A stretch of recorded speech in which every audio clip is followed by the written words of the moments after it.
Welcome to tonight's live stream. Of course, we have Chris Perras, Charles Scavone, members of the Oak Harvest investment team, both of you chartered financial analysts, been in the business for a very long time. We're going to get their insight tonight in regards to what's going on in the Middle East, with inflation also continuing here in the United States, at least according to the Fed.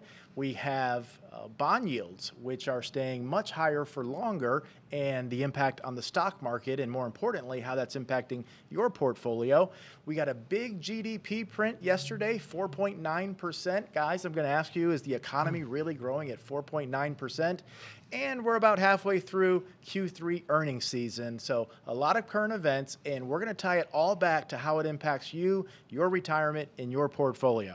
So I want to start with interest rates. Chris, and I'm going to go to you first, because I personally did not think the 10-year Treasury would be right at that 5% yield right now. And of course, when interest rates are higher, that means bond prices are lower. And we've seen some steep losses in the bond market over the past 3 years now. So, and I was looking at the AGG, which is one of the most popular bond funds in existence. It's hundreds of billions of dollars invested into AGG.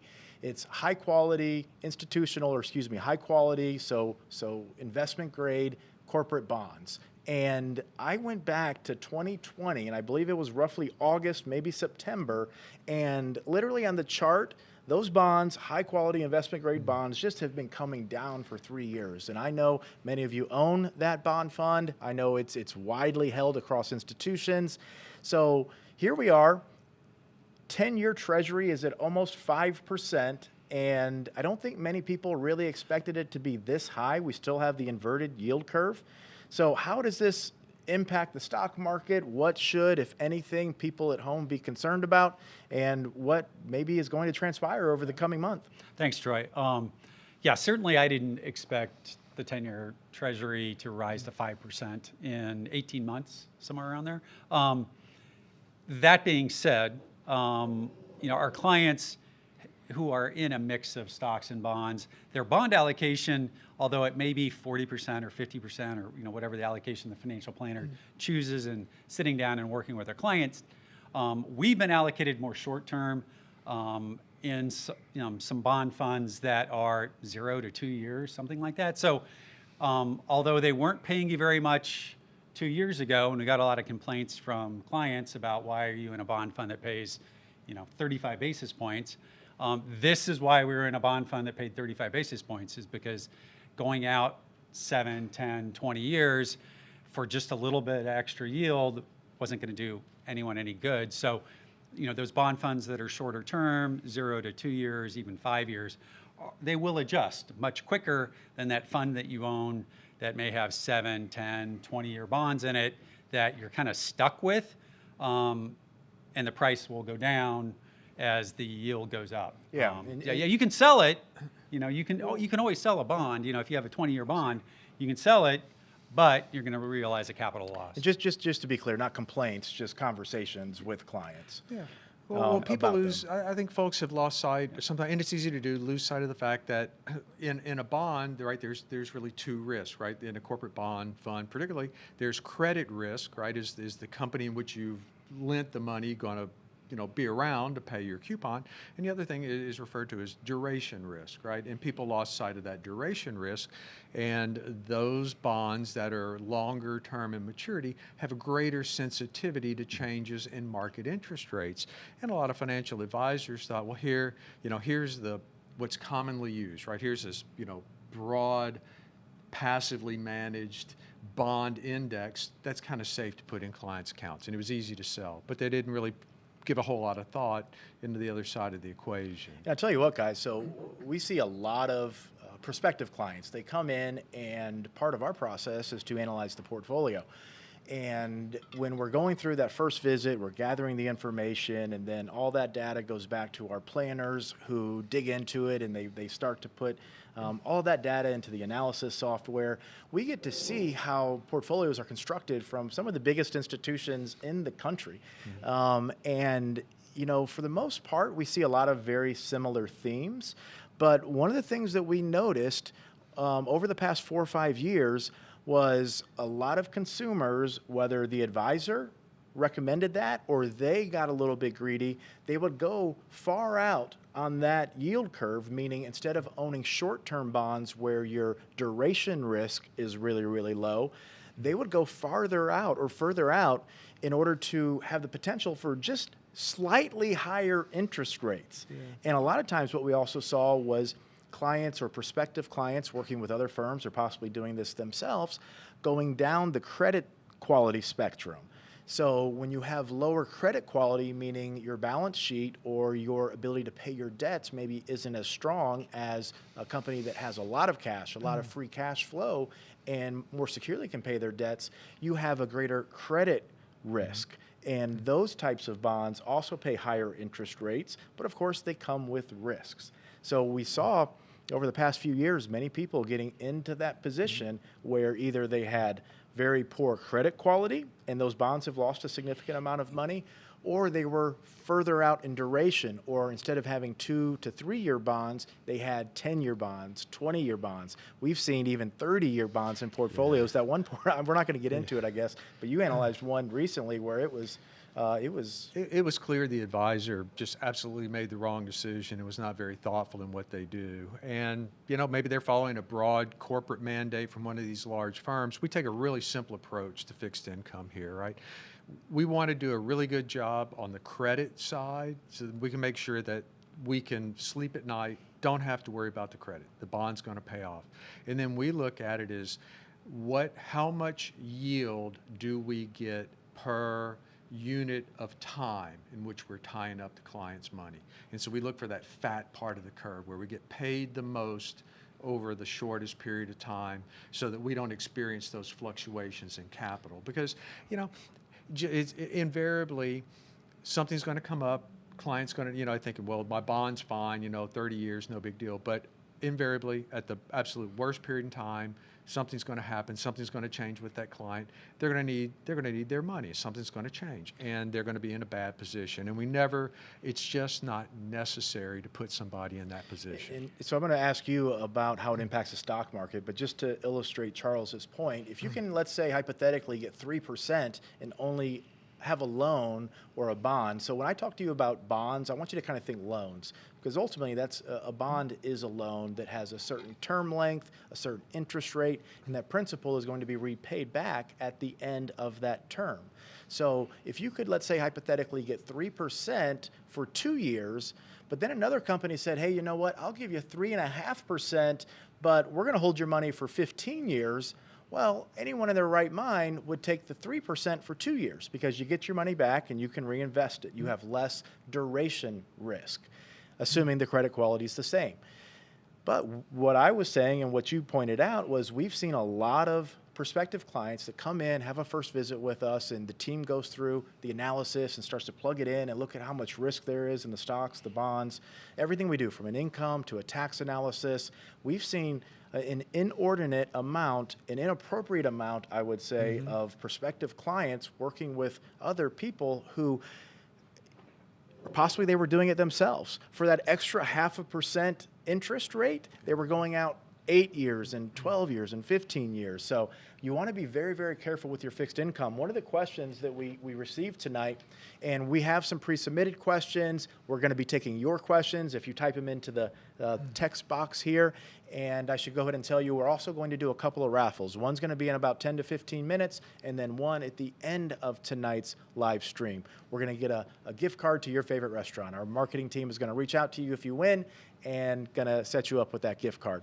But one of the questions we received tonight was, it's a longer question. I'm not going to read the whole thing, but ultimately they lost a lot of money in bonds. And some bonds are down 10%, 20%, 30%. And they were saying how they were in a retirement and they thought bonds were more secure and less risky.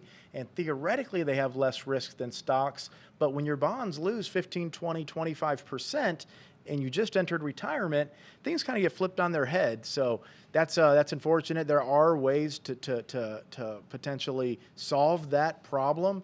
But right now I want to transition the conversation to you, Chris, and talk about the stock market, because this is very important, because bond yields, the bond market impacts the stock market in significant ways. So can you talk a little bit, please, about how higher interest rates and depressed bond prices, uncertainty in the global economy, what's going on in the Middle East possibly, how that impacts overall bond prices and then stock prices? Right. Thanks, Troy. So, I mean, a stock is basically, and the stock price you see on TV, I mean, you can go back to your economics class, your finance class, it's the net present value of the future cash flows of the company. So, you know, whatever money they generate in revenue, after they pay all their expenses, whatever's left over for the shareholder, after they pay off debt and interest rates and stuff like interest expense. So, you know, the higher interest rates go, when you net present value that cash flow stream, the lower the terminal value is. So higher interest rates overall mean lower stock prices, all else being equal. You know, the Fed didn't do us any great favors since the great financial crisis. They did create an environment of essentially there is no alternative by taking interest rates down below where they should have been to try to stimulate the economy. It's like a 10-year period, 12-year period, 13-year period. And that's why we labeled this year's piece back in December, you know, the old normal, because we're going back to a more normal environment where there are recessions, the Fed, they can't control everything. We have now 34 trillion in debt and counting. They can't kick save the stock market every time, you know, the market's down. So an interest rate, and we've discussed this on a number of podcasts, it's two components. It's the inflation that you're experiencing, and then a premium to that, which is the real interest rate. So ultimately, that's growth. And ultimately, that's growth. So you add the two together, and on TV, a 5-year treasury right now is, I think, 5%. Correct. So for a while, particularly after COVID, the Fed took interest rates down to such a low level that the real rate on a 2-year treasury, I think, was -6%, something like that. And then at the very peak of inflation back in March of 2021, it was positive 6.5%. So things are, you know, went from -6% to positive 6%. Right now, the real-time data says inflation's about 2.5% and declining, right? It's not the numbers that the Fed is using. The Fed uses stale data. The inflation rate is actually coming down. The pricing is still going up. Don't get me wrong. Remember, inflation is rate of change, and that's what people, you know, forget. So just because inflation has gone from 5 to 2.5%, that still means pricing is going up. It's just at a slower rate. So then you add the real rate of interest rates on top of that, which is the premium that people get paid to actually hold the treasury. That has gone up considerably, and that is what, more than anything else, I think we've discussed it for about a year, but the last month, for some reason, everyone on TV started to discuss real rates. That is what the Fed is trying to control. The good news is just as it showed up on TV, those rates are starting to peak and roll over. They're still high, but they are starting to come down. And that component, more than anything else, in the bond market going down slowly is what's needed to stabilize the stock market and get people able to work their math in their spreadsheets, Excel, and everything else and say, hey, you know, I can use 4.5% for an interest rate instead of 5.5% or whatever the number is. And you'll get a stabilization in PEs in the overall market. So let me just kind of summarize. There was a lot you covered there, but so the difference in interest rates and inflation, okay, we call that the real rate, right? Yep. So that real rate is what is decreasing. So we have a compression between inflation and interest rates, and that signifies that that's the real rate that you're talking about. And when that is getting closer to the Fed's target, that's when it's a little bit more likely interest rates most likely won't be increased by the Fed, but more importantly, we could start to see a stock market rally. Yeah, in fact, so, you know, Charles and myself, as much as we read the economic government data releases, we try not to focus too much on them because the data it's lagging, it's wrong, it's revised. The GDP number that was 4.9%, less than 3 months ago, the estimate was, I think, 1.6, right? So someplace between 1.6 and 4.9, and it changed over 12 weeks. Right. I mean, that's neither precise or accurate. So, you You know, I heard someone on TV, one of the economists who's on CNBC, it drives me nuts. He was like, well, you know, the real rate is 2.5% and GDP growth was almost 5. Therefore, the Fed is still loose because they're below 7.5%. So, you know, people who say that stuff have clearly never managed money in the market and just been studying books and writing about it, because that's not the way the financial markets work. And if the Fed does go to 7.5, the markets will be down considerably more than they already are. Well, I want to come back to GDP, but real quick, Charles, I want to give you an opportunity to talk a little bit about your perspective, or maybe follow up on what Chris said in regards to how interest rates in the bond market are impacting the stock market. There are two other components, perhaps, that Chris didn't reference. He mentioned the most prominent one, which is that discounting mechanism of these future cash flows. But think about it this way too, right? If you're running this company and you have debt to service, or you've got this great, what looks like a great project, and you go to the bank, I need some financing. Wow, you know, the economics of this project don't look so great anymore because your financing rate is so high. So it dampens investment. It makes it more difficult for companies to operate, slows down growth. And real quick, let me just kind of liken that to what you may be experiencing if you go to get a mortgage, for example. So you have certain ratios. In the industry, they're known as HR1 and HR2, where you look at your ratio of income to expenses. And once interest rates go up and your mortgage interest that you're paying essentially causes your expenses to be too high, you no longer qualify for that mortgage. So financial conditions for you have technically deteriorated because you don't have enough income to cover that interest expense. And that's what you're talking about with that first example. When interest rates get higher, it's less attractive for corporations to make investments, but also their credit quality typically can decline as well. You bet. And then hopefully, right, they didn't finance the existing projects with variable rate debt, because the whole economics which that project was built upon are just thrown out of the window. And there a lot of these stocks in the stock market that are, you'll see, they're good companies. We've known about these companies forever. They've operated in public markets. You know, they'll report good numbers and their stocks will go up for a day or two and then they'll go down because they have lots of debt. And it may be fixed debt for the next 2 years, but it's coming due in 2 years, right? And it might be at 3% they're paying right now, but the market knows 2-3 years down the line, they're gonna have to refinance that debt at 7 or 8%.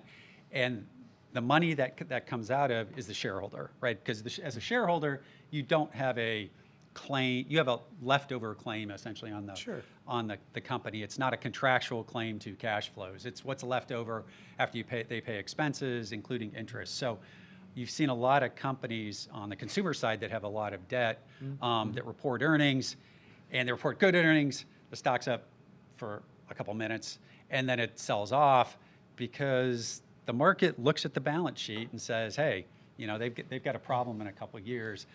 And those companies will rally the most when interest rates go down. You know, people always, you know, talk about, well, what do I buy? Well, in a recession, which we're not in right now, but you should probably buy the worst companies out there. You buy the junkiest stuff. It's the hardest thing to do because they will rally the most on the biggest percentage the first 9 months, right? You don't want to own them long term probably, but because that lower interest rate, instead of going to the debt holder, they'll be able to pay the debt holder, and all that incremental money will go to the shareholder. The second point I wanted to make too is, and I don't want to get too academic in the reasoning why, but it's almost as simple as the fact that, well, if a 5-year bond offers a 5-year treasury offers me a 5-year, 5% risk-free rate of return, why do I want to necessarily invest in stocks, right? So they're at least now, as opposed to what Chris alluded to earlier, right, when interest rates are at 0, right, well, bonds aren't really a good alternative to stocks. At 5%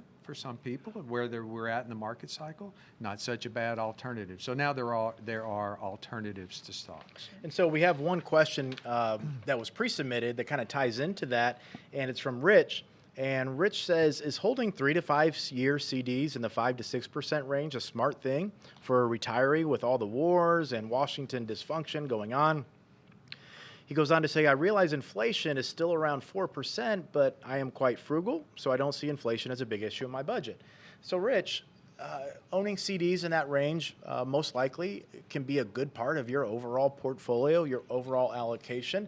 But when you think of how you invest your money, how you allocate it, at least our belief is, and it's fairly common across most financial advisors and investment people, to where you want to have diversification. I'm sure you've heard of diversification, so CDs can play a role, but if you have the entire picture, we call it visibility, of how your decisions today, investing in CDs, let's say at 4%, relative to your income needs, how that is impacting your account security in the future, your balances and your need for income in the future with respect to taxes and inflation, and you have that visibility to see how those decisions today are impacting your security in the future, it very well may be that you're okay.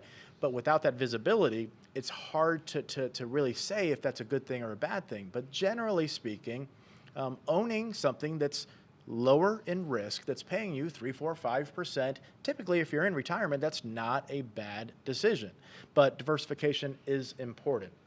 Okay, so a few things. I want to acknowledge some of the viewers. So Fast Eddie, good to see you again, Fast Eddie. We're always glad that you're here. Fast Eddie says the market is killing him. Fast Eddie, you maybe need to get that portfolio looked at.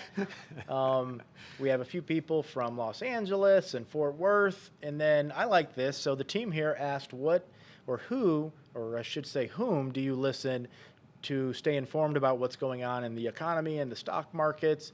And we had several people here say Oak Harvest, so I really do appreciate that. H. Hahn, who actually pre-submitted a question. I'm going to get to that in the second half of tonight's show. She says she listens to Yahoo Finance, or sometimes she reads and listens to it. I will say this, H. Hahn, that a lot of what you see on Yahoo Finance is actually advertisements disguised as articles. So be a little bit careful there. And that's a lot of what goes on in today's publications. So you have advertisers that are essentially writing blog pieces, and at the very bottom, they are selling very secretly through affiliate links or some other mechanism to try to get you to go somewhere else to either pay money or that they can earn money. So I've noticed that a lot on Yahoo Finance. Some of the content is, it's there. The veracity of all of it, 100%. I wouldn't put all of my trust in it, but just be aware that a lot of that you read there, as well as other publications, are advertisers posing as journalists. So just be aware of that. We get some Bloomberg here. We have some Seeking Alpha. A lot of good stuff on Seeking Alpha, but I'm pretty sure that's a blog where anyone can write anything. So we want to be aware of that. Okay, so questions. Here's a good one from Joel. Why did the market do so well in the 80s when interest rates were 9%? Good question, Joel. Which one of you gentlemen would like to take that? 80s, I'm not the market 9%. historian of our group so much. Yeah, so stocks, it's not necessarily the absolute level of interest rates that hurts you. Companies can adjust to higher interest rates. They'll do it by raising their pricing, right? Which, as a consumer, I don't necessarily like, but you have to differentiate between being a shareholder and being a consumer. So if interest rates are high and stable, companies can defend, right? They know what's coming. The issue with the last 2 years particularly is interest rates have gone from 1 to 5.5 in 18 months, right? And they can't move around fast enough, and the ones that have raised pricing so quickly, it felt good and looked good on their income statements for about 3 or 4 quarters. A lot of the consumer staple companies, and all of a sudden, consumers look and go buy a bag of chips, and it's up 15% for the same bag of chips. And they're like, well, I'm going to buy 5% less bags of chips. So a lot of these consumer staple stocks, while they're safe, meaning that people consume them a lot and they don't grow that fast, what they've seen is they got to the point where they didn't have pricing power anymore. They raised the pricing, but they destroyed demand. And that's horrible for any industry in the stock market. Because the extreme example is the tobacco industry, right? Which has users going down 5 to 8% a year and them raising pricing, 10 to 12% a year. I don't even know what the numbers are. The stocks don't work because it's just a wasting asset. So there's a delicate balance between supply and demand where you want units going up. The Goldilocks is units go up 2 or 3%, you raise pricing 2 or 3%, and your costs don't go up that much. And the margins are And margins expanding at a higher expand. rate. Yep, and you have a higher marginal return on invested capital. And right? so I'll just add to that too. It's relative to an extent because the stock market is a forward-looking mechanism. So if you look back a few years prior to that, as you all know, interest rates were significantly higher. And then in the 80s, when interest rates started coming down, we had more pro-growth policy as far as lower tax rates, more investment, and the market is looking forward. And if interest rates continue on this downward trend, valuations improve for all companies within the stock market. So investors aren't going to wait until things are rosy. Investors are the ones who get in ahead of time. That's why you hear Warren Buffett, you hear other people say you want to invest when everyone else is fearful, and you want to kind of hit the sidelines when everyone is greedy. So that plays a role back into it as well. Yeah. So it's relative. Rates were 9%, but the direction, the trajectory of rates were coming down. Plus, it was a more company or corporate friendly environment. Yeah, it was and so than the previous 10 years. Yeah, so you're comparing again. The 70s interest rates went up to 15%, high inflation, high uncertainty, and the 80s brought about less friction on the stock markets. And this gets back to being a consumer versus being a shareholder. We don't always want the same things, right? A shareholder wants certain things, a consumer may want other things. But the 80s, you had lower friction in the entire system, right? Lower taxes, lower regulatory environment. And we had the same thing essentially after the great financial crisis. We had lower interest rates, lower regulation on some of the banks and stuff. Right now, unfortunately, we're having the exact opposite, right? We're having a lot of friction in the system, higher costs, whether they're labor costs, and this is nothing against people getting paid, but higher labor costs means higher costs on your company, and it takes them a while to adjust. Higher taxes on companies means less money left over for a shareholder. It takes some time to adjust. Higher regulatory environment, whether it's being green and we may love that as a consumer, but you are going to pay for it either as a shareholder or a consumer, because your energy costs go up, and all of that is friction to the money coming through the income statement of a company to a shareholder. So. Okay, so we have our first raffle coming up, and after the raffle, Timothy, we're going to answer your question. Guys, Timothy is asking, do we expect dividend payout ratios to decrease, or essentially I think he's saying maybe dividends to actually be reduced? Same concept in general. I think it's a good opportunity to talk again about SMR and how we look for companies with free cash flow that we expect to increase. So Timothy, we're going to answer that question, continue with the current event discussion. We have the GDP print, we have Q3 earnings, and at the very end tonight, Chris and Charles are going to talk about the fourth quarter outlook for this year. So a lot of good stuff over the next 20 to 25 minutes, but right now we're going to do our first raffle of the night, and we have one more at the end of tonight's live stream. So Heather, who is our lucky winner? Timothy, really?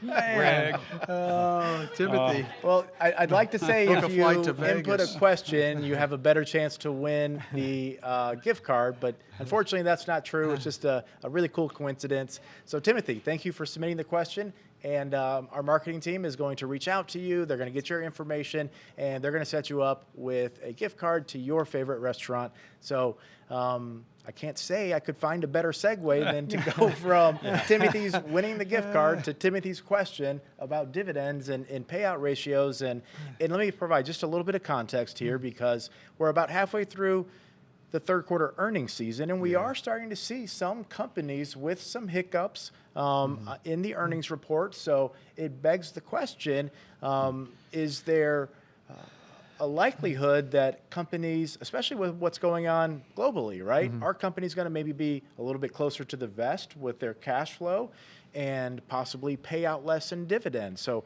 what's your opinion there? How is it combated? And what is the Oak Harvest approach to finding dividend stocks that we expect to not only continue to pay, but we anticipate will increase those payouts? Yeah, big kind of big questions. Lot to cover there. One of the things I thought about, though, I did want to go back. We were talking about some of the impact of rising interest rates, and we said that rising interest rates cause, from a corporate standpoint, greater amount of their capital goes towards paying interest costs, and thus there is less left over to fulfill the existing dividend commitment, let alone raise that dividend. And so that's why one of the things that we've done is not necessarily focus on those companies currently paying the highest dividends, because many of those are sort of at the end of the rope, so to speak. They're AT&T, highly levered, highly levered, and paying this payout. And so the next step there, particularly if there's any sort of a downgrade in the economic environment or a rise in interest rates, you cut the dividend. So it's sort of a losing strategy. So what we focus on are the drivers of corporate profitability, sales, margins, and that return on invested capital. Man, we'll always come back to those elements. And so what we do when we're looking for stocks and good investment ideas, we're using the same criteria and then letting the companies sort of themselves and their capital allocation policies just drive where those stocks are used in our client portfolios. And so our dividend growth portfolio highlights or emphasizes those companies that are very well capitalized, generating good sales, good margins, high return on invested capital, and we pay attention to the amount of the payout, this payout ratio, how much of their net income is required to pay the dividend. And we're very cognizant of that and looking for companies that have the financial capability not only to pay out what their existing commitment is, but what we anticipate is this growing dividend over time. So let me just summarize that again. So when we're looking for companies that pay dividends and that we expect them to increase their dividends, Charles said they must be well capitalized. So that means they're not stuck with a ton of debt. If you have a ton of debt, then you have high interest payments. In a recession, or if your sales decline, you may not have the cash flow to actually pay those dividends or increase those dividends. But also, we like to see companies that not only have they're well capitalized, but they have sales that are increasing, their margins are expanding, management has a good history of reinvesting profits into projects that return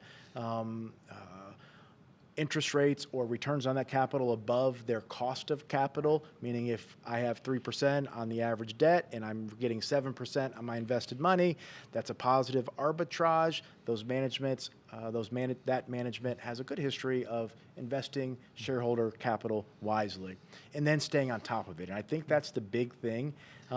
Most consumers at home don't have the dashboards we have. They're not listening to conference calls, nonstop like you guys are and like the team is, and they don't have the years of experience to decipher balance sheets and notes and income statements and really staying on top of what's going on. And that's really what is necessary to identify those companies that have the ability to what we believe to not only continue to make those payments with dividends, but increase those dividend payments, because we want to see increasing income in retirement.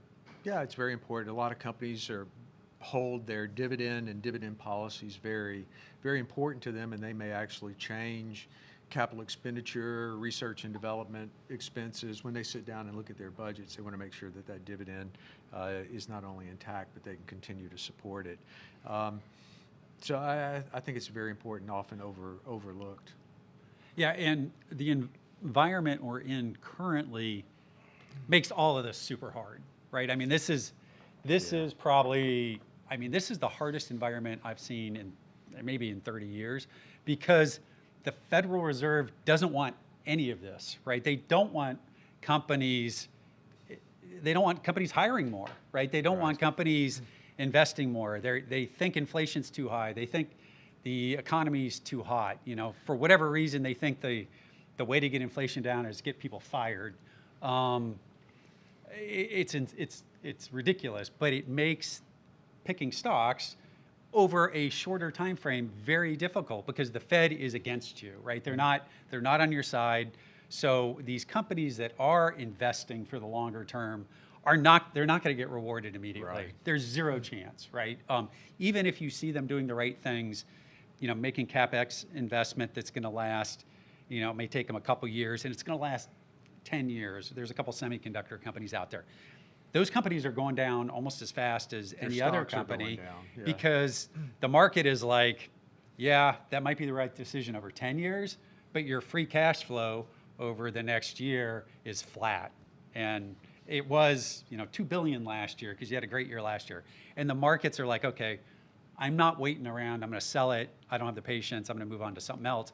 And there's not a lot of companies out there that have accelerating marginal return on invested capital because interest rates have gone up. The economy is slowing regardless of what the Fed says. And they're just trying to squeeze it to slow it down.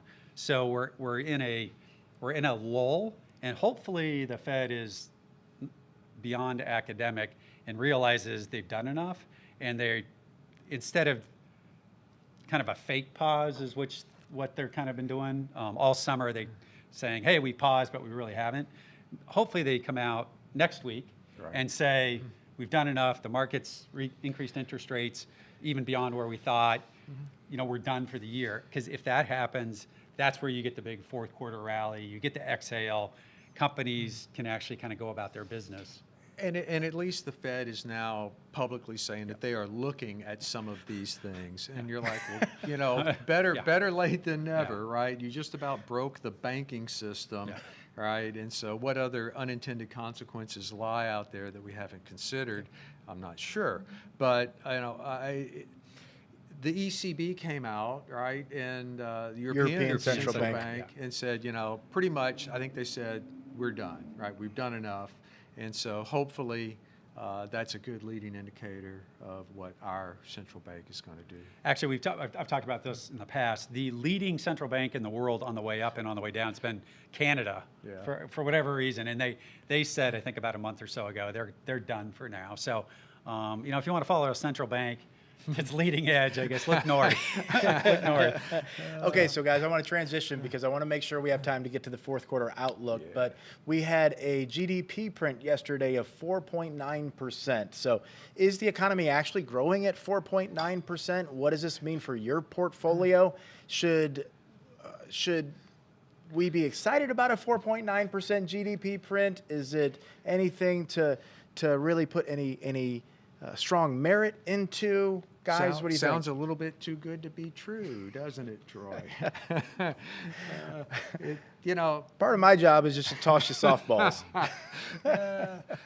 We talk and we've talked about this, right? That figure started off at a very low level and continued to move up as we moved along, right? So think about it. It was continuously looking back at data that had been reported, revised, refined all along the way. And what is the thing that we always say on all of these live streams is that capital markets are very dynamic and forward-looking. So backward-looking data has very little value in terms of its predictive ability and how we actually manage money. We spend a boatload of time looking at data, real-time data, right? One of the big things that the Fed looks at in terms of how they view inflation and pricing is housing, right? Housing is a very large component of all of our expenditures. They're looking at data that is, like filing of building permits and stuff that is, if you've ever built a house or tried to do it, the process is very long, right? They don't get approved overnight? You don't get approved overnight, and it's when and then it goes into the records of the tax assessor and all, and they extract that data. The last time I checked, Zillow does a pretty good job of knowing real time where housing prices are, right? So what do we look at? We look at real-time pricing and see where things are at, right? And with, doesn't take a genius to say if mortgage rates are approaching 8%, that there are fewer and fewer people buying houses, right? And so that all becomes self-fulfilling, and markets understand that, look forward, and so data such as GDP and other is pretty unreliable. There are other components of GDP that unduly influence the numbers, things like government spending, things like inventory adjustments and builds. Taylor Swift concerts. Right? Yeah. I've read the Taylor Swift concert added $8 billion to GDP this past summer. Yeah, right. So factor that into your outlook. So there's a lot of moving pieces. There's a lot of stuff, you know, the data that gets collected, that gets reported, that makes for interesting tidbits for the news agencies to report on, but they don't really factor into how we actually manage money. It's safe to say that virtually anything that you hear on the news is not predictive of the future. It's just simply reporting what was in the past. And the stock market really could care less about what's happened in the past, because the stock market is looking at cash flows in the future for separate companies. Interest rates are the one thing that may get reported on the news that impact stock prices, maybe the most important, because interest rates are used to determine the present value of future cash flows. And you know, beyond that, GDP numbers, the Fed's inflation numbers, all of these things are historical, whereas the stock market cares about what's coming next. Right. All of the things that they're trying to measure are relevant, but it's just the way that they're reported, it makes them irrelevant. Yeah. I just had a revelation, right? As I was sitting here, I was like, you know, so people who come to our offices will see me with headphones on. I listen to CNBC, Fox News, Bloomberg to try to get ideas for podcasts and YouTube and stuff, and to think about what our clients are thinking about, right? Because our clients generally are in retirement or near retirement, have some time on their hands, and are watching news and stuff. And I just realized that in watching all this TV, I think probably the number of economists who are actually on these financial news networks, it's got to be 99% versus there might be 1% money managers who actually are managing money. It's become a economist TV show, CNBC.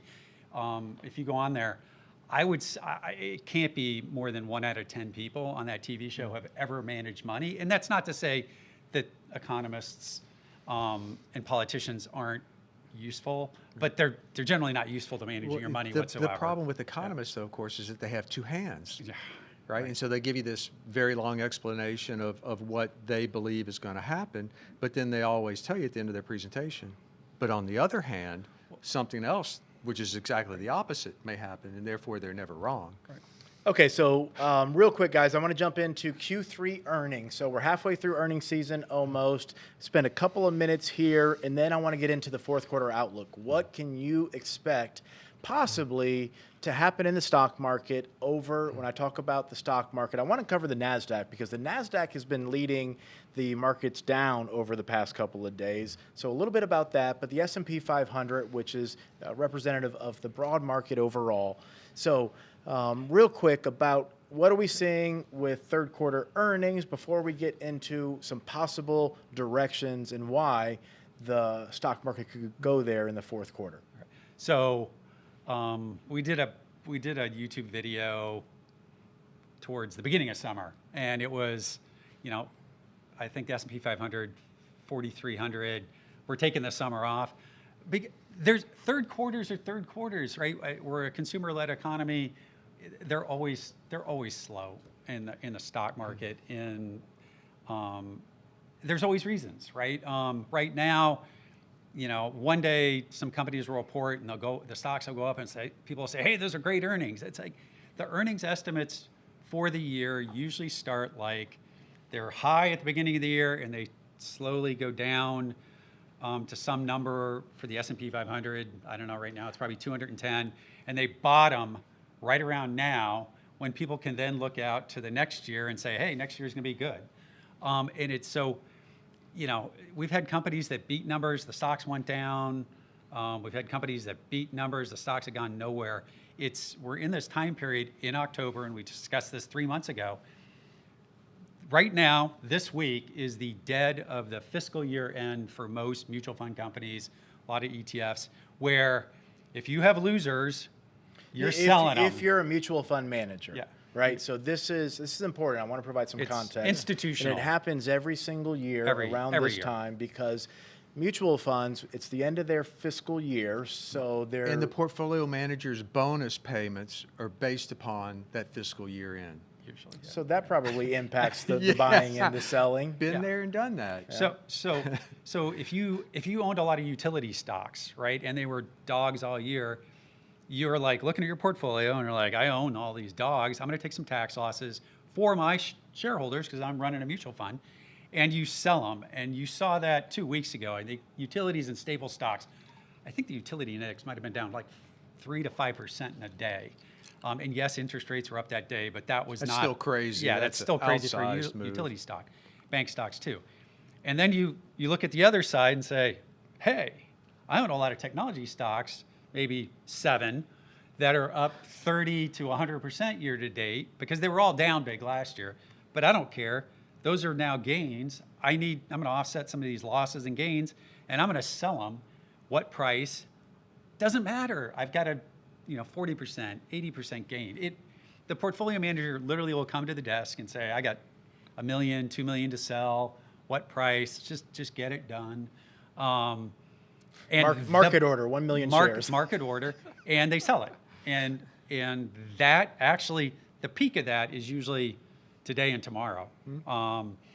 And historically, the Santa Claus rally historically starts the last Friday in October. It doesn't start in, mid-December. It starts when all the tax loss selling and balancing that institutions are doing are done. So. Charles, you've obviously managed mutual fund money, a big part of your career. What would you like to add to that? No, it's very true. No, really not a whole lot to add to it. Is that the fund manager, so given what Chris said, and if you've had a pretty good year and the market's starting to act a little squirrely and there's some uncertainty, I'm hitting the exits, man. I'm ensuring that, the performance for the fund is good for the year, and I'm going to take the easiest way out. So how much do you guys really think that, and keep that thought, but how much do you guys really think, how much volume are we talking about? Is it really, how significant on a day like today where the NASDAQ, or yesterday, I think the NASDAQ was down 2.5%. Today, the NASDAQ, I think 1.5 or so.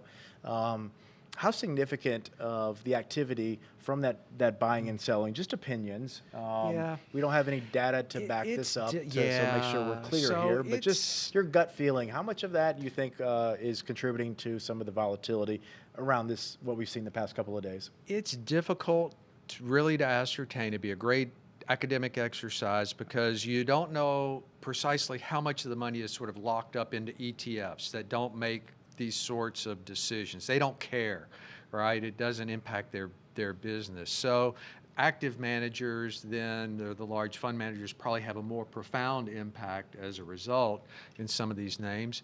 And if I was my previous counterpart at Fidelity, back in the day, when we would do some rebalancing at the end of the year, just the funds that my team ran would constitute between 7 and 10% of the trading volume on a New York Stock Exchange. You can have a profound impact. And today there's less liquidity because of all the index funds and ETFs. Right. Yeah. Right. And passive management. Passive management's now 50%. So right. You have all this stock sitting in the S&P 500 index or with Russell or some other index, and then you have the active manager who's looking at the fundamentals and the company reports. And so, the passive manager doesn't buy or sell unless the money's going in or out. The active manager is making a fundamental decision to sell, and there's a lot of that stock that's not around on the other side to buy. So, but that event window is historically closing. It's Thursday, Friday, last Thursday, Friday in October, and then they move forward. And the reason it's now is because it takes so long to close the books for these mutual fund companies, and you get your cash statement that you usually get the dividend in mid-December, I think, something like that. So, yeah. Okay, so apparently Roger, on the live stream here, Roger has socks that are 50 years old. So, stocks or socks? Socks. So Fast Eddie said, I assume here everyone is over 50, and Roger says, I have socks that old. That's good. Probably time to get new socks, Roger. Okay, so we have H Han again, and we are going to get to some of the pre-submitted questions. So I want to come back to yours, but you asked a question about ESPP and employee stock purchase plan. We can't get into personal advice here, but again, we want to talk about diversification, and part of the question that you asked and pre-submitted, I want to touch on because it is important because there's so many different aspects, and what I think you're lacking here is visibility into how all of these decisions are potentially impacting you today and in the future, and that applies to most people out there. So I want to get to that, but I have been teasing the fourth quarter outlook. I know that's why many of you listen to Chris's podcasts every single week that he puts out on YouTube. Charles obviously has tremendous insight to add to the overall conversation. Guys, we've had a very interesting year where interest rates have risen so quickly to levels they've not been in really decades. The NASDAQ performed tremendously well in the beginning of the year, but stocks like Dividends really underperformed significantly. We had this massive divergence between the types of equities that had excellent performance versus kind of disappointing performance. And here we are now. We have a couple of months left in the year, a little bit of uncertainty with what's going on in the Fed. We have a war in the Middle East. We have corporate earnings that, by most accounts, aren't spectacular. So what does all this mean for you at home? Is the stock market in danger? Are there significant risks here? Do we expect a rally? And I know I'm speaking in broad strokes, but where are we at? What can people possibly expect? And of course, we have no crystal ball. We're not guaranteeing any certain results. Just where, from your experience, managing money in public markets for a very long time, what are some of the possible outcomes from here?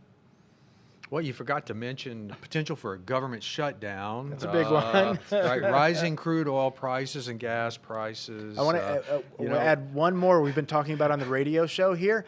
We're adding or paying $2 billion a day in interest on the debt. Right. $2 billion a day on the interest on our debt. And not to delve too far into politics, but I guess we at least elected a Speaker of the House, right? It took a while, but to get to the third person in line to the president, right? Yeah. So that's not necessarily give you a whole high degree of confidence there.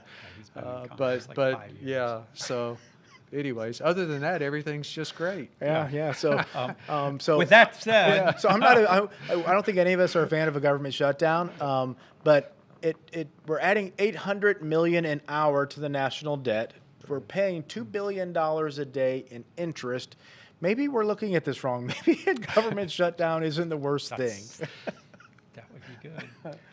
At the end of the day, sometimes it is, right? Because then at least you can plan based upon nothing crazy happening, right? Yeah. If you're that's why the stock market likes a gridlocked House and Senate. So I'll give. Chris is looking at me. I'll give my take on that. I've done it on YouTube all year. We rely upon Chris hasn't changed. for providing the final corporate view. So right. So given all that, it's like, oh my gosh, this is all terrible. Horror, fear and gloom. But here's what I'd say. All right.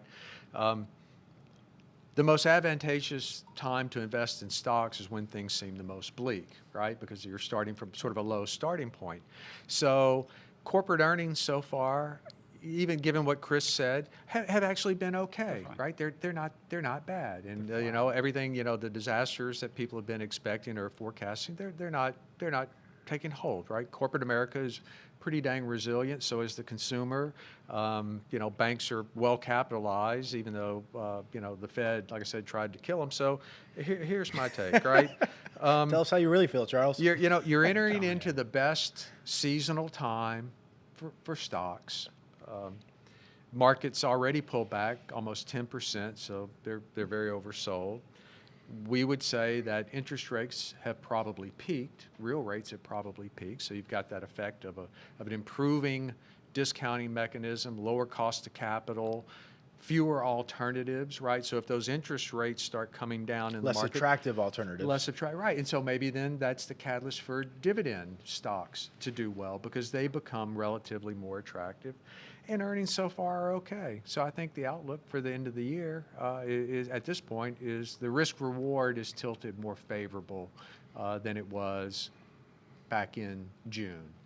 Before you hop in, I want to ask you real quick, well, what about the war in the Middle East, right? We have, everyone knows what's going on over there. We've been receiving a lot of questions from clients.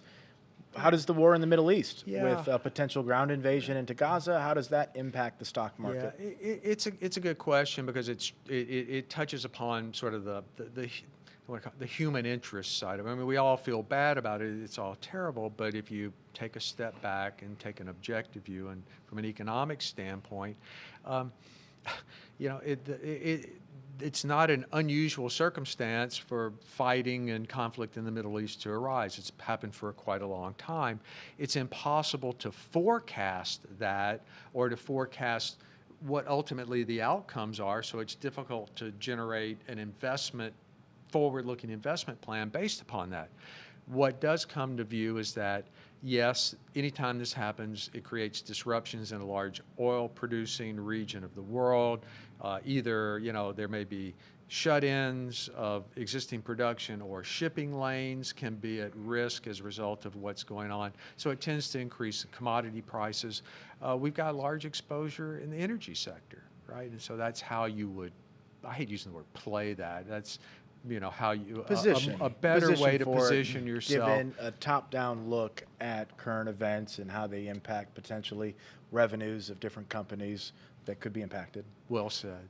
Yeah, and more broadly, I kind of think of it because we can't predict wars, right? We didn't predict Russia going into Ukraine. We didn't predict the Palestine-Israeli conflict going on right now.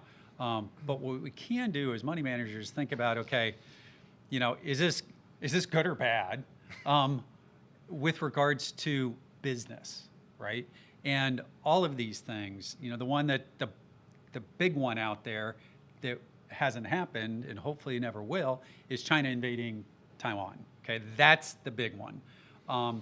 And whether they do or they don't, all of these conflicts are kind of the same economic cost to the United States. For decades, you know, we outsourced labor over to China because it was super cheap. We outsourced, you know, manufacturing to India or to Mexico because it was super cheap. It also, we ran our country just in time, no inventory, which meant low cost, really high returns on invested capital. And then COVID hit, and we're like, maybe that's not a great idea. And now China is gone back to kind of their old ways and away from more of a capitalist society, and all of our capacity sitting over there. So we're now trying to build it internally or in Mexico. Those are all costs, right?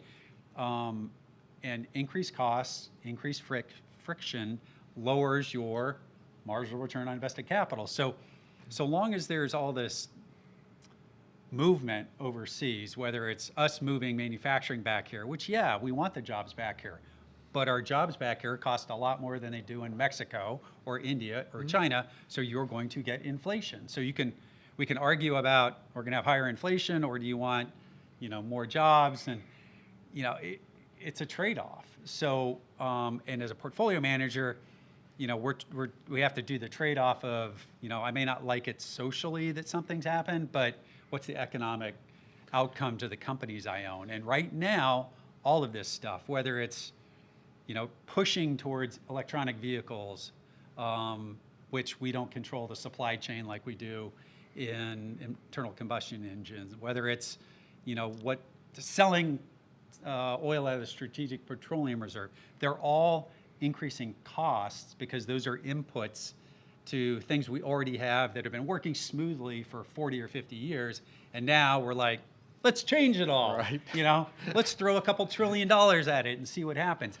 That is not, you know, it's suboptimal, so. Agreed. Okay, I want to come back because you still did not give me an answer about what you think about the stock market in the fourth quarter. So we're going to get his answer, but we're going to do the raffle first. And Heather, I believe you have our second winner of tonight. It is Clarence Murphy. Clarence Murphy. So, Mr. Murphy, you are the winner of the second and final raffle of tonight. Our marketing team is going to reach out to you to get you a gift card to your favorite restaurant. So please answer the phone. Otherwise, I really prefer steak, and I might take that. Thank you very much, Mr. Murphy, for watching tonight's live stream. The marketing team will be in contact with you. So, okay, we have we're at 7 o'clock Central here. I have a few more questions. I told H. Hahn that I'm going to answer her question. But I want to get your opinion. Fourth quarter of the stock market. It hasn't changed. Which possible hasn't changed. direction could it go? Hasn't For those changed. people who have not watched every single Friday stock talk you've put out on YouTube, in 30 seconds or less, what's the possible direction in the fourth quarter? And anything's possible, but what we've been saying all year is it's going to be a normal year for an election cycle, for economic cycle. And it has. Outside of maybe the magnitude of the drop the last week is a little more than we expected last July, last July, just like 4 months ago, when we said, hey, we're kind of taking the summer off facetiously. And in an ideal world, believe it or not, the markets would bottom today, tomorrow, something like that.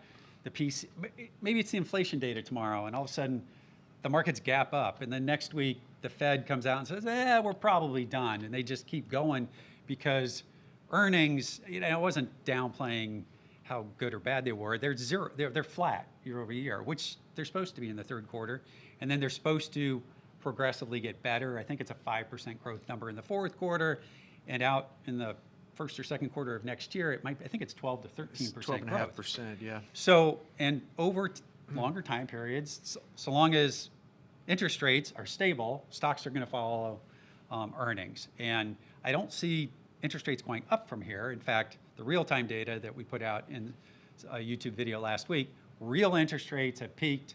They've broken their trends. Just as back in July, when they troughed, we said, watch out, the market's going to pull back because they had bottomed. They're now breaking their trends. Hopefully all that tax loss selling's over with. And we're getting their earnings third quarter behind. So there's going to be a huge window of almost 2 months. Another thing that's not going on right now, stock buybacks. So any company that just reported, they have to wait 48 hours, right? So whether it's Google or Texas Instruments or Microsoft or any of these companies out there, they can't buy their stock back for 48 hours. Count forward 2 days, that pretty much starts tomorrow or next week. So that's billions of dollars in purchases. Yes, and their stocks are all down, right? Whereas before they were up. So the managements will be like, hey, our stock's down. We have the stock buyback. Let's get going on this. So still have a positive outlook for the fourth quarter. If you look at compare this to last year. October was the low last year. Last year, it just so happened dividend stocks worked by not going down very much during the year, and growth stocks tanked, right? So what's happened this year? Dividend stocks have gone down, and growth stocks have gone up. If the Fed... But over a 2-year period, they're fairly similar. They're almost spot on. I mean, and we've shown that chart before. It's trying to rotate back and forth is going to do you no good. So pick an allocation, generally a mix of both probably, and set it. But, the Fed, all they have to do is get off the TV and say, we've done enough, the economy's slowing, and the markets want to go up. Does the Federal Reserve have a hint of like reality TV stardom in them? Like, what would happen if the Federal Reserve just completely went away from the public eye? How would that impact capital markets, do you think? So it's funny you say that because we get a lot of research from the sell side, and there's a technician out there that we follow tangentially, and his name is Rich Ross, and he is one of the funniest guys in the world. And one of his charts this week, I think it was on interest rates, it was like the 2-year real rate or whatever, and he's got these lines, and he's drawing it, and there's this big chart up here, and his headline is, the Fed has a Bloomberg too, so, meaning that the Fed probably sees they've done too much already, and they're going to start to calm down. The Fed has a Bloomberg too. Yeah, that's funny. That's good. Do they really, though? Yeah. Are you sure they do? Yeah, I think they've got a couple. They claim to speak with individuals that operate within capital markets, but they're talking to, the CEO of BlackRock or Jamie folks Dimon. like that. Or, Yeah. Okay, real quick, Jamie Dimon. Let's. Okay, what did Jamie negative. Dimon say? He blasted the Fed this week. He said you were 100% wrong a year and a half ago. You're looking very wrong right now because he sees the slowdown in the economy, right? The banks aren't making as many loans, even though they'd like to probably at these interest rates. There's just not any demand right now. So, Okay, so H. Han, I said I was going to get to your question. It's too long to read. It's a financial planning question, but I want to focus on some of the highlights and also talk about some of the themes and hopefully help you out. So she sends in an email that basically lists all of some of the financial parameters. In Illinois, with a state tax rate of 4.95, making contributions of a certain percentage for income, has an HSA, 401k, started to transition into some Roth 401k, got into the 22% marginal tax bracket, and is concerned, am I making the right decision? Did I go too much with my planning to get into the 22% bracket and worried about the extra taxes paid now? And starts to ask a lot of questions about RMDs in the future. Should I not have done this, but I also want to leave a legacy to my children? So everything that you literally laid out in that question is exactly what we address in the retirement success plan. And the uncertainty that you're feeling is only going to get larger, should I say, as you approach retirement and then those paychecks start to go away. So you're approaching what I call the light bulb moment.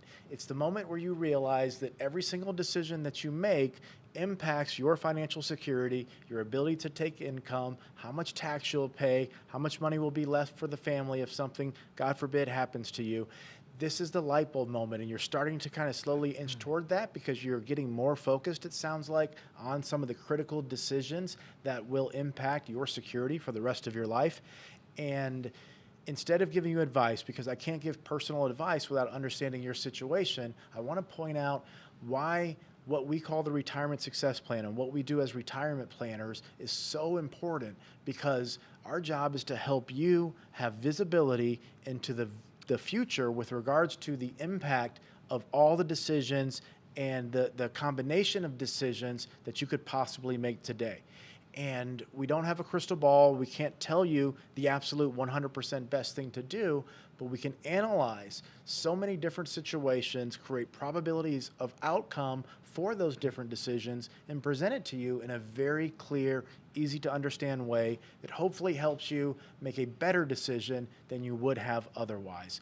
I say all the time, financial planning, especially retirement planning, I should say retirement planning, because financial planning when you're younger is fairly simple. Retirement planning is far more complex, and the consequences are far more severe. But what our job is to help be your partner, to help you understand the potential directions that you could go and some of the pros and cons or considerations that could happen from those decisions. So you need to create better visibility into the future outcome of those potential decisions. And that not only goes for you, but that goes for all of you listening, whether it's a financial advisor that you're currently working with, whether it's someone you need to go out and find. Understanding that creating visibility into the future is one of the most important things you can do will lead you most likely to make better decisions today with your money. So I wanted to talk a little bit about that because it ties into what we do every single day here, and it's why we started the YouTube channel. It's so we can help educate and enlighten people in your situation about some of the options, some of the impact of those choices, and hopefully help you make better decisions. So I know I didn't give you an answer there. I don't want you to be too upset with me, but it's an important conversation. Okay, Fast Eddie. People want to leave money to their kids. The reason I'm in the grave is because of my kids. I'm not paying for them. So brings up a good question. So I tell you what, so part 5 of the retirement success plan is estate planning, and maybe it's a trust that needs to be created so your children are protected from divorce or lawsuits, or possibly you want to bounce your last check, Fast Eddie. But as retirement planners, we want to make sure if you bounce your last check, you do it with a certain amount of secure income so that those assets may be depleted, but you don't have to worry about not having enough to live on during your lifetime. So to each their own. It's our job to give you choices and to analyze them. But Fast Eddie, we always appreciate you tuning in and commenting, of course. Guys, we're getting a little bit here to 7:10. We have just a couple minutes left, and we want to kind of send people home. Any final thoughts or comments? Halloween's coming up. It's pretty spooky out there. We think we'll have more treats than tricks before the end of the year. I like that. Little play on words, and you completely wrapped in current events, which goes well with our theme tonight. So job well done, sir. Yeah, I mean, we expected volatility to increase into late October. It has. It doesn't feel good. It never does, even kind of when you expect it to. The reasons are always different, or almost always different. But we have a positive outlook from here into the end of the year, and the beginning of next year, because companies are well positioned. You just need the Fed to do a little exhale and do a little less talking. Yeah. One thing I just want to add real quick is we talked about in the second half outlook. So for clients, we do a first half and a second half outlook. We make it available on YouTube, but the second half outlook, we went to the Westin, which is down the road here. We had about 70 or 80 people in the audience, and one of the questions came up, and Chris, I remember you said something along the lines of most of the gains that we expect in 2023 have kind of occurred potentially in the first half of the year. And it could be bumpy in the third quarter as we head into the next 2-3 months of the year. And someone asked a question in here, it's Ron, and he talks about applying strategies beyond regular active management, and he goes on to say that his bonds have lost a significant amount of money, and he's just a little bit concerned. And what we wanted to talk about was the allocation, right? One of the problems we have as investment advisors, and I should say more importantly, retirement planners, is really uncovering as a client how much risk you're actually comfortable taking. Because when the markets are going up, people tend to tell us they're far more comfortable with risk. But when the markets are going down, that story tends to change. So one of the best ways to minimize whether it's stock markets going down or bond markets going down, it's to be very honest with yourself and then very honest with the professional that you're working with, the investment advisor, to have an honest conversation about risk. And at what point, if your portfolio starts to decrease in value, do you start to feel uncomfortable? Because a good investment advisor should be able to create a portfolio that is within your acceptable range of, let's call it emotional frustration, if the stock or bond market starts to tip. If you get greedy and you start to own bonds that are longer in duration, or you own stocks that pay really high dividends, or just stocks in general that don't have expanding margins, their debt is extremely high and their ability to continue to operate their business maybe is in jeopardy. Those are the types of companies, when things go a little bit slower in the economy, that tend to get hit the hardest. So a lot of times, greed is what leads to the biggest fails and the biggest emotional pain. So I just wanted to kind of, I guess, end on that, because it's all about the allocation. It's all about having an honest conversation with what you're comfortable with. And then from there, let's build you an income plan. Let's build you a tax plan. Let's make sure you're taken care of from a healthcare perspective.